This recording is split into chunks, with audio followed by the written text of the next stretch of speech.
Hoje eu quero falar para você sobre fé, mas de uma maneira diferente, uma fé voltada para os conceitos do cristianismo, uma fé num tanto quanto direcionada, uma fé não somente nos potenciais humanos, naquilo na qual eu sempre falo e fazemos reflexões juntos das possibilidades do ser humano, da sua grandeza interior e de sua pequenez diante das suas atitudes, suas ações e suas coragens, mas uma fé diferenciada, uma fé na qual nós temos como ponto referencial, marco teórico, o próprio cristianismo ou o próprio evangelho, que nos traz imensa sabedoria sobre a vivência nesse nosso mundo contemporâneo também.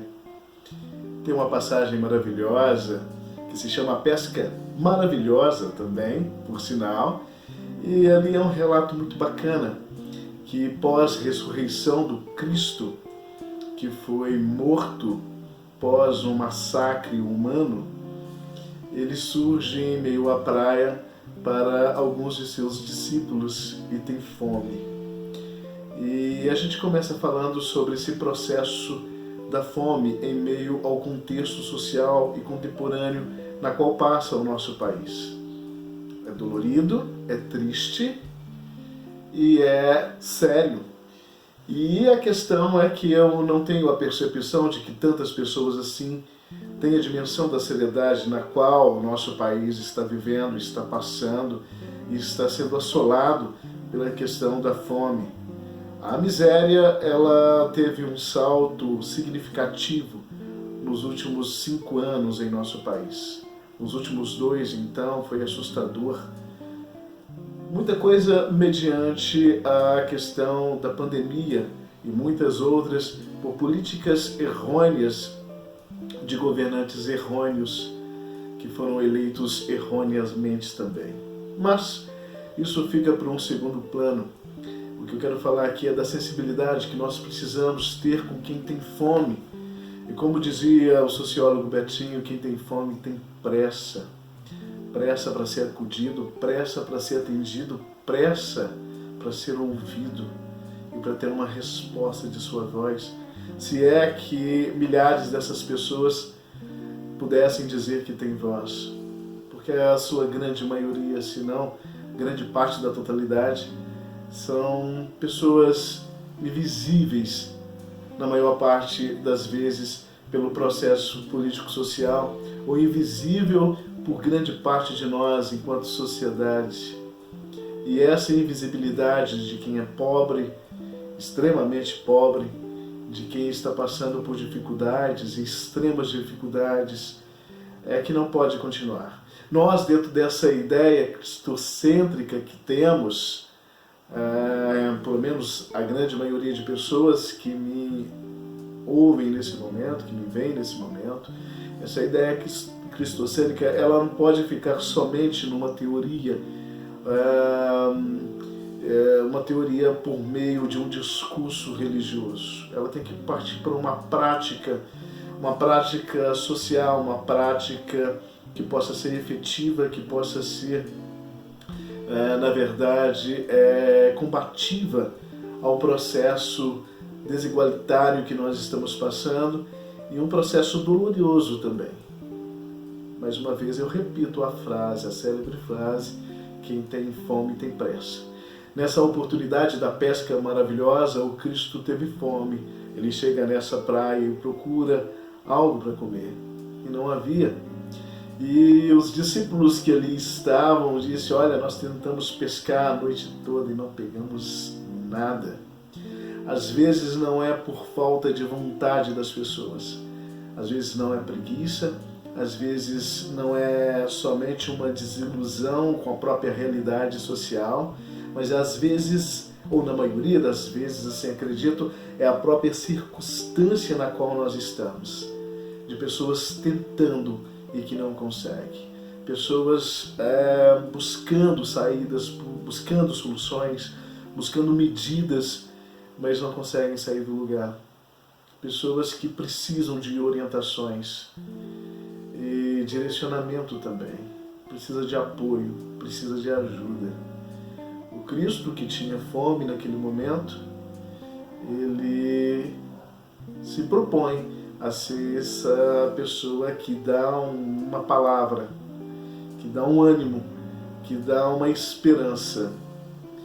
E de repente você pode ser essa pessoa também, que você possa ter essa consciência do poder energético, viril, que se tem uma palavra de apoio, de consolo, de firmeza e de direcionamento em momentos complicados da vida. E todos nós temos esses momentos complicados na vida.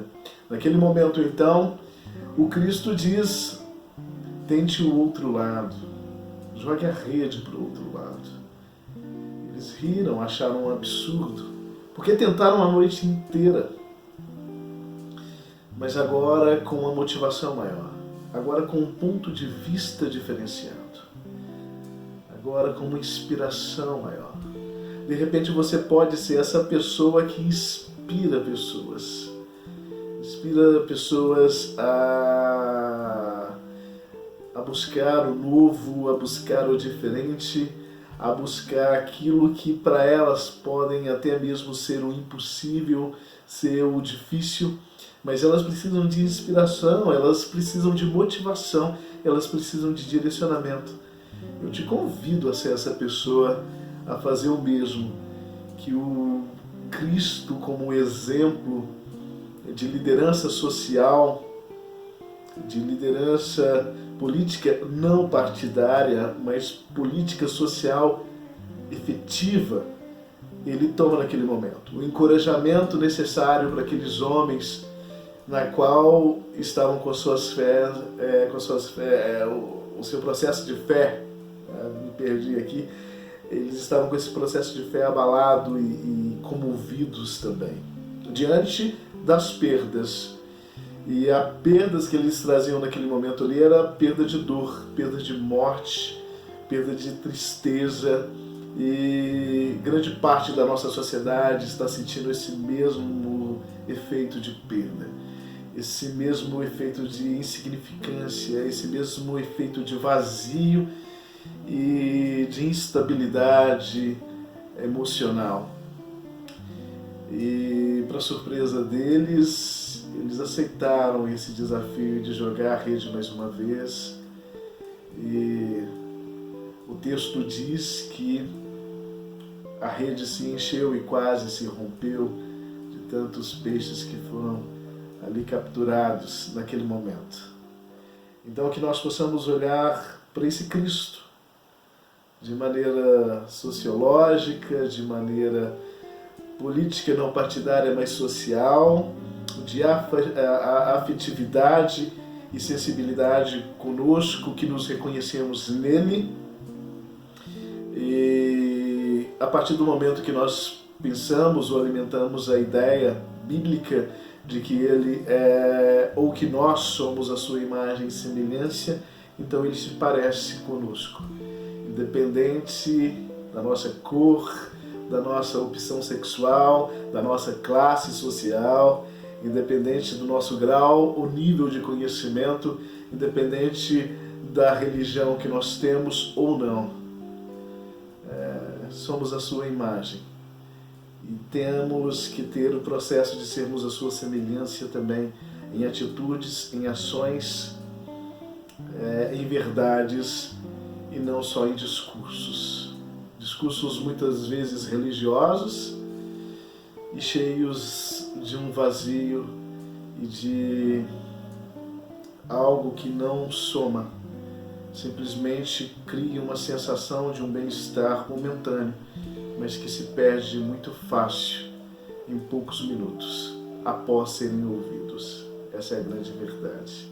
Então que você possa ter essa grande pesca no seu imaginário hoje, que você possa fazer uma reflexão sobre essa passagem bíblica, que você possa ler essa passagem na própria Bíblia, e nós estaremos sempre por aqui, trazendo essa reflexão cristocêntrica à luz de uma sociedade contemporânea. Um forte abraço para você.